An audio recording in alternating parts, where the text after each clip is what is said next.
rebel members rushed to the registrar of political parties and submitted some documentation purporting to have changed the leadership of the party.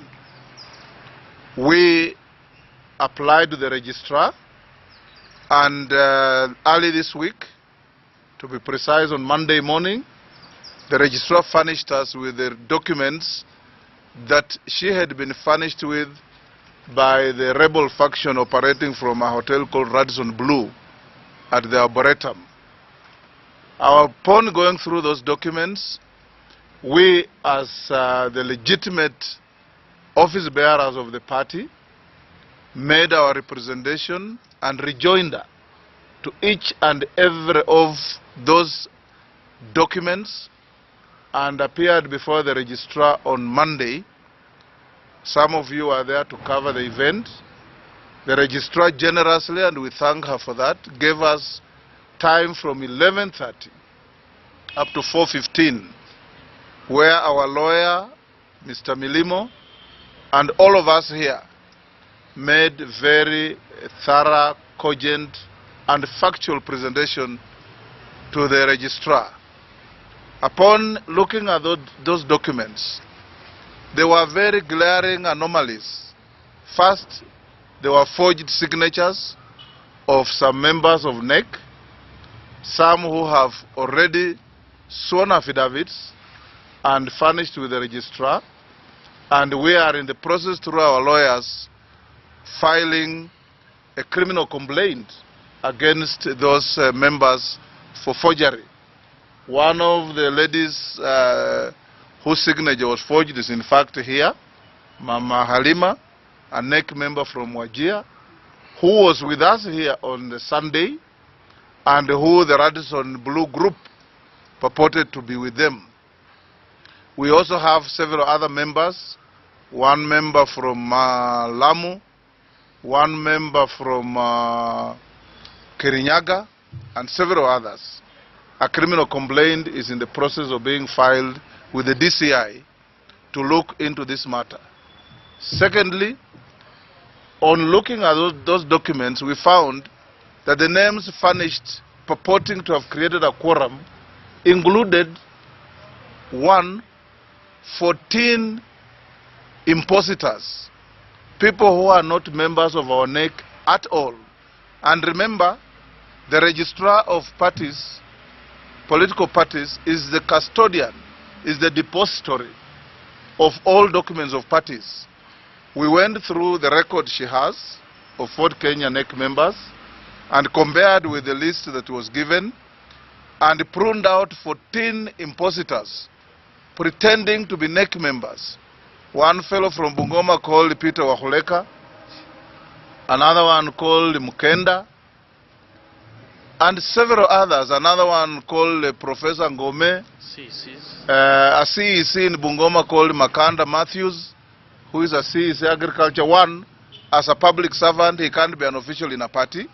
But two, he is a masquerade because he cannot be as a member of a NEC of a party when he's working for the executive in Bungoma, and many others.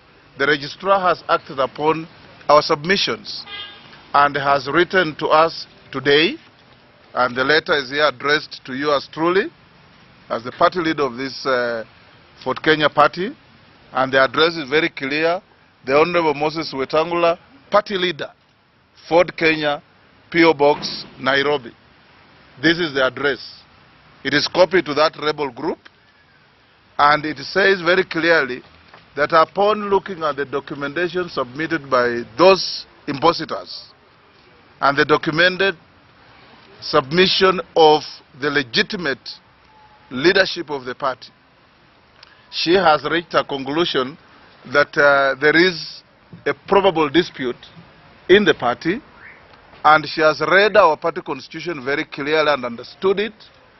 And our constitution says if there is any issue in the party, either between a member and the party, or between a member of the party and another member of the party, the matter must be resolved through a dispute resolution mechanism set out elaborately in that constitution.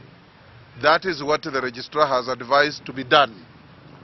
So the kind of statements that have been going on out there by people who are excited over very simple things, what I normally call behaving like a child who is touching a toy for the first time in its life, doesn't want even to sleep without it. They have been told very clearly that go back to your party and engage in accordance with your constitution. I want to send out a word of caution. Those who are engineering the destabilization of leadership of parties should know that their days are numbered.